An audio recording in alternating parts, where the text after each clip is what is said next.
el camino de la libertad acompañados o solos. ¿Qué le genera esa afirmación? ¿Está el Mercosur ante la hora de la verdad o es una traba o es un facilitador? Para nosotros una gran felicidad, porque Paraguay ha abrazado las ideas de la libertad, yo te diría hace unos 20 años atrás, que las venimos implementando, disminuyendo tasas impositivas, desregulando, abriendo los mercados, y eso ha convertido a Paraguay en la economía más abierta de todas las economías del Mercosur. Paraguay desarrolló estas ideas de la libertad a pesar de estar en un Mercosur que por muchos años, los últimos 20 años, ha sido muy cerrado. Así que escuchar esta posición y, por supuesto, ver lo que ha sido la gestión del presidente Milei en este año y poco tiempo que lleva, solamente son palabras de entusiasmo. Nos gusta lo que estamos viendo, nos gusta el discurso y queremos más de esto. Yo creo que el Mercosur necesita más de esto. Estamos viendo que el presidente Milei realmente está haciendo una revolución en materia de políticas públicas, haciendo lo que muchos creían que era imposible, él lo está haciendo posible. Y creo que esta es la combinación ideal para que esta sea la mejor versión del Mercosur. Y ahora, presidente, en este contexto de apertura que usted menciona que el Mercosur tiene que ir hacia él, en un contexto en el que Estados Unidos tiende también hacia el proteccionismo, ¿qué rol está jugando China? Tal vez es hora de volver a poner sobre la mesa por qué no acuerdos bilaterales o que se flexibilice también la posibilidad de negociar bilateralmente con otros países. Por supuesto que admiramos al gigante de Asia. Es un país importante, un país con una población, ha tenido un desarrollo, es una de las historias económicas más fascinantes de las últimas décadas, el desarrollo que ha tenido China. Ahora, Paraguay mantiene también una relación diplomática con Taiwán. Y eso no significa que desconozcamos a China, ¿no? Hacemos mucho comercio, hay mucha inversión de empresarios chinos en Paraguay, nosotros valoramos eso, pero también entendemos que no podemos tener una alta dependencia sobre un solo mercado. Creemos que el mundo ya no es un mundo bipolar, no es un mundo donde la interacción entre diferentes países y diferentes bloques está cada vez más presente. Y ahí es donde creo que Mercosur puede jugar un rol fundamental, ¿verdad? Mercosur no es solamente el potencial productivo de Argentina o Brasil, es la complementación que podemos hacer entre todos los países. Creo que nosotros tenemos que creer un poco más en nosotros mismos para poder sentarnos con otros bloques. Los otros bloques necesitan más del Mercosur que nosotros de ellos. Bueno, hoy lo dijo, ¿no? Palabras más, palabras menos. Tal vez necesitamos negociar menos y concretar. Claro. Sí, así mismo, nos pasamos, yo no discuto la importancia de reunirnos, me parece excelente que nos reunamos cada 6 meses, pero el tiempo pasa. Y ahí yo les decía, les pido perdón si mi juventud me juega en contra con la ansiedad, pero la realidad es que todos estamos en una carrera contra el tiempo. Y el tiempo pasa y si no concretamos estos acuerdos y simplemente estamos dilatando la concreción de un futuro mucho más promisorio para nuestros países. Fue noticia hace un mes que Estados Unidos ofrecía recompensa por información que permitiera dar con células de Hezbollah, del grupo terrorista, en la Triple Frontera. ¿Cuál es la información que maneja Paraguay al respecto sobre la presencia de este grupo u otro grupo que suelen vincularse también con redes del crimen? Sí. El caso de la Triple Frontera, obviamente nosotros no podemos desconocer. Hace 30 años, en el atentado aquí en la Argentina, la AMIA, hay evidencias que muestran que esas células operaron y pasaron por la Triple Frontera. Y a partir de ese momento fue un lugar de mucha atención de todos los organismos de seguridad a nivel internacional, incluido el caso de Paraguay. Pero al mismo tiempo es una zona donde abunda el comercio. Y siempre había el temor que atrás de ese comercio legal pueda haber un financiamiento para actividades ilegales. Eso nos ha llevado a nosotros a fortalecer los controles, a tener leyes que previenen el financiamiento al terrorismo y el lavado de dinero de una manera pero muy rigurosa.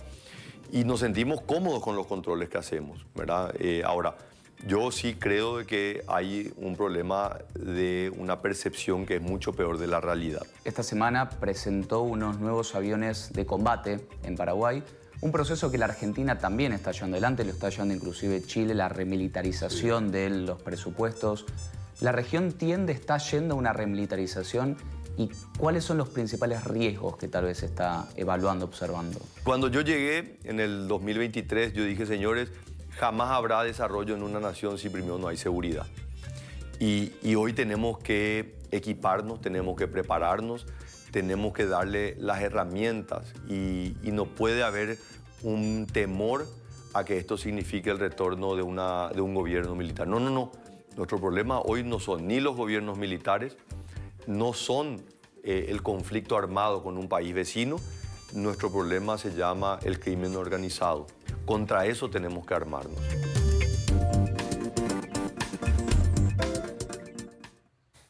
Caro, un gusto saludarte, y bueno, conocer este testimonio también tan desgarrador de la esposa de Nahuel Gallo, que evidentemente es uno de los casos, de los más de 80 casos que existen en Caracas, al menos por la cantidad de presos políticos extranjeros que hay en este país, y Nahuel Gallo forma parte de este grupo de personas a las que el régimen de Nicolás Maduro ha encarcelado de manera injustificada y además de manera injusta, ¿no? Para muchas familias que, pues, algunos argumentan de que venían a hacer visitas, otros a conocer el país y lamentablemente han quedado, como Nahuel Gallo, en las garras del rey.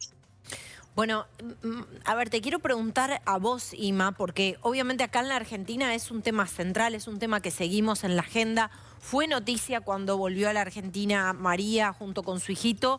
Pero ¿qué pasa en Venezuela? ¿El vacío informativo es total sobre este caso, por ejemplo? Así es. Son muy pocos, Caro, la cantidad de medios que pueden dar cobertura a este tipo de información. Pues la mayoría de los medios tienen que abordar directamente a organizaciones como Foro Penal, claro, que se encarga de hacer un conteo y de hacer revisión constante y a diario, dar información o informes que den cuenta de la cantidad de presos políticos que hay en Venezuela. Y, por supuesto, tratar de alguna manera sacar información por parte de algunos de los familiares. En el caso de Nahuel Gallo, pues, tiene a su suegra, tenía aquí a su mujer, y los medios trataban de alguna manera dar información pública que ellos pudieran arrojar, pero por supuesto también hay que tener en cuenta, Caro, que esta información es casi que muy limitada por el riesgo, por el miedo que existe de que pueda el régimen pues también arremeter contra los familiares o extender aún más o ampliar el número de presos políticos por la cantidad de información que puedan manejar. Ima, te quedás con nosotros. Quiero sumar a Roberto Denis de Armando Info, periodista de investigación, un periodista realmente que ha hecho una labor extraordinaria. Roberto en este momento está en el exilio, pero quiero preguntarte justamente si este blindaje informativo forma parte de la estrategia del terror, digamos, si causar este daño, esta tortura permanente sobre las familias es parte de la operación de desgaste por parte del régimen, Roberto. Gracias, un gusto estar con ustedes. Yo creo que sin lugar a dudas estamos en presencia y creo que la historia de Nahuel y el testimonio de su esposa de lo que hoy es Venezuela. Venezuela hoy es un estado de terror donde no existe ningún tipo de protección judicial ni para los ciudadanos venezolanos ni para ciudadanos extranjeros, que recientemente el régimen de Nicolás Maduro hace estas detenciones para sencillamente usarlos, bien sea para presión a la comunidad internacional, para eventualmente hacer negociaciones en determinadas mesas de diálogo político, como por ejemplo pasó en su momento con la administración Biden. Pero estamos en presencia de una práctica que es generalizada, donde se cuentan por decenas. Hay en este momento ciudadanos colombianos detenidos, hay ciudadanos españoles detenidos, hay ciudadanos norteamericanos detenidos. Y la tragedia es esta, ¿no? Las acusaciones son gravísimas, infundadas porque nunca se presentan pruebas, pero los, digamos, detenidos no tienen la oportunidad de defenderse, los familiares no tienen la posibilidad de visitar a estos detenidos. En muchos casos, como veíamos el testimonio de la esposa de Nahuel, en muchos casos pasan semanas para saber en qué centro de reclusión, en qué centro penitenciario están detenidos. Es un comportamiento al margen, ya no solo obviamente de la legalidad venezolana, sino al margen de la legalidad internacional, y es un régimen al que, como vemos, esto le importa muy poco porque lo han convertido en práctica común ahora en Venezuela. Claro, Roberto, y además me pongo a pensar en el trabajo de los periodistas. Recién Imarú hacía un raconto, ¿no?, de lo que significa la cobertura, la muy escasa cobertura que tienen estos casos. Para un periodista, querer hacer una investigación exhaustiva sobre una persona que hoy está en situación de desaparición forzada le puede costar incluso la libertad, ¿no? No solo, digamos, investigaciones en temas tan sensibles y tan fuertes como pueden ser este tipo de historia. Es que incluso hasta en temas más sencillos, el estado de censura y autocensura que hay hoy en día en Venezuela es generalizado, es terrible. La sociedad, la población en general no tiene, digamos, fuentes independientes de información, salvo algunos medios independientes como el que tenemos nosotros, Armando Info, donde hacemos un esfuerzo por hacer periodismo de investigación, pero la censura es lo que se impone. En muchos casos los bloqueos de Internet impiden a la gente acceder. La misma realidad, la misma cotidianidad tan difícil de Venezuela hace, digamos, muy difícil que el ciudadano tenga tiempo, digamos, para estar buscando todas estas fuentes de información. Pero hace menos de 15 días más o menos, veíamos que en Venezuela hubo, en Caracas, la detención de varios economistas. Y estos economistas los detienen, los llevan o bien sea a la sede de alguna sede de la DGCIN, de la División de Contrainteligencia Militar, o el SEBIN, que es la policía política, a hacerle cuestionamientos de que si forman parte de un supuesto complot contra el gobierno, de que si forman parte de alguna trama conspiratoria en contra del gobierno, a economistas que sencillamente lo que hacen eventualmente en los pocos medios que hay es dar opinión sobre el estado de la economía venezolana, que es lamentable y que nuevamente está mostrando una serie de distorsiones gravísimas que afectan el día a día de la gente. Y eso ocurrió, como digo, hace 15 días. Y esa noticia prácticamente estuvo censurada en Venezuela. Muy pocos medios se atrevieron a informar sobre esto. Es más, a día de hoy se habla y no hay la certeza de que siguen 2 economistas detenidos. Pero digo que no hay la certeza porque no hay la confirmación oficial, ni mucho menos una autoridad que se atreva a decir, bueno, qué es lo que está pasando y quiénes son los detenidos y por qué se los detiene. Roberto y Marul, los invito a escuchar conmigo y por supuesto con nuestra audiencia la segunda parte de la entrevista con María Gómez, donde por supuesto habla también de esta imposibilidad de comunicarse con Nahuel. Hay algunos presos políticos que han tenido la posibilidad de hacer al menos una comunicación con sus familias. En el caso de Nahuel Gallo, el nivel de incomunicación es total, en violación de todos sus derechos. Escuchemos la segunda parte del testimonio. Si pudieras mandarle un mensaje a Nahuel con la certeza de que lo va a escuchar, de que lo va a ver, ¿qué le dirías? Que no he dejado de buscarlo, ni un segundo.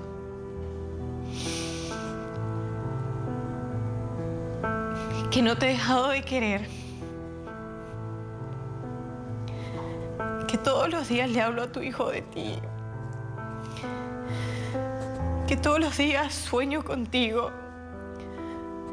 Que me llamas, que te liberaron, porque ese es el sueño más nítido que tengo. Que me dices que te vaya a buscar. Pero quiero que sepas que nunca te dejé de buscar. Te buscamos por debajo de las piedras.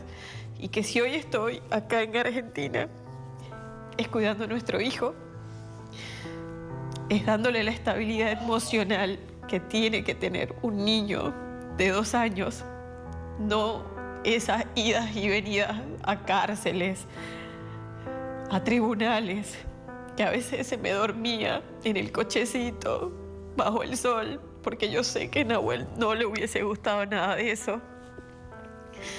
De que a veces nos quedábamos sin plata, pero comíamos cualquier cosa en la calle, pero estábamos ahí buscando a Nahuel. Porque muchas personas eso no lo saben. Muchas personas no saben lo que Víctor, mi mamá y yo vivimos en Venezuela. Pero eso es lo que a mí me encantaría, que muchas veces intenté pasarle una cartita, una foto. El día de su cumpleaños intentábamos pasarle una foto de Víctor. Cuando cumplió su segundo añito, Nahuel no estuvo. Pero eso. Le diría que lo queremos, que lo extrañamos y que obviamente todos los días soñamos a que esté acá con nosotros, tomando su mate todo el tiempo. Yo creo que lo que más debe extrañar Nahuel es eso, su vida, su trabajo. Nahuel ama lo que hace, Nahuel ama a su hijo, Nahuel ama lo que teníamos y que hoy esté preso injustamente, obviamente para nosotros es una crueldad vivirla todos los días.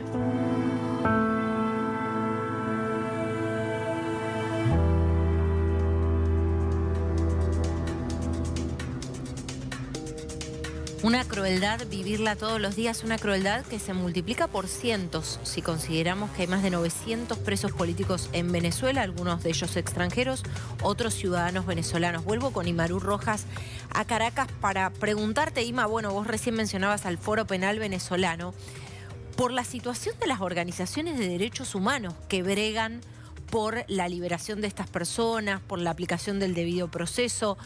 ¿Qué pasa con estas organizaciones? Entiendo que muchas de ellas han sido señaladas, hostigadas y que algunos defensores de derechos humanos incluso han sido encarcelados. Rocío San Miguel es el caso más paradigmático, ¿no? Así es, Caro, y lamentablemente tienen la mirada puesta constantemente por figuras como Diosdado Cabello, que constantemente está lanzando amenazas, incluido el Foro Penal y su director, como lo es, que está constantemente dando reportes, se me escapa el nombre en este momento. Alfredo Romero. Alfredo Romero, muchísimas gracias, quien pues ha sido señalado directamente por Diosdado Cabello diciendo, y tácitamente pero intencionalmente amenazándolo con que figuras como este director que dice, bueno, aquí no vamos a comer cuentos, como dirían las palabras de Diosdado Cabello, vamos a meter preso a quien sea necesario, aunque sea defensor de derechos humanos. Es decir, están constantemente bajo amenaza, bajo vigilancia, y por supuesto que esto pone mucho más nervioso a los familiares porque son, o estas ONG, incluso Provea, que también es sí, una de las organizaciones que defiende los derechos humanos en Venezuela, están constantemente dando información en vista de que ellos tienen un poco más de acceso a estos centros penitenciarios. Por supuesto que los familiares, como es el caso de Nahuel, los familiares de Nahuel, no han tenido información oficial y directa por parte de algunos funcionarios que trabajen dentro de centros penitenciarios, simplemente los echan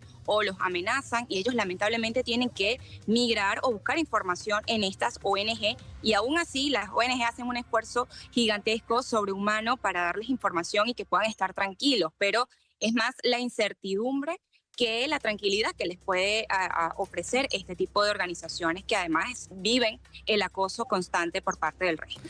Bien, Roberto, para cerrar quiero preguntarte a vos, ¿qué recurso entonces le queda, por ejemplo, a la familia de Nahuel Gallo? ¿La presión de algún país más poderoso que pueda hacer algún tipo de negociación dentro de la cual entre la liberación de Nahuel Gallo?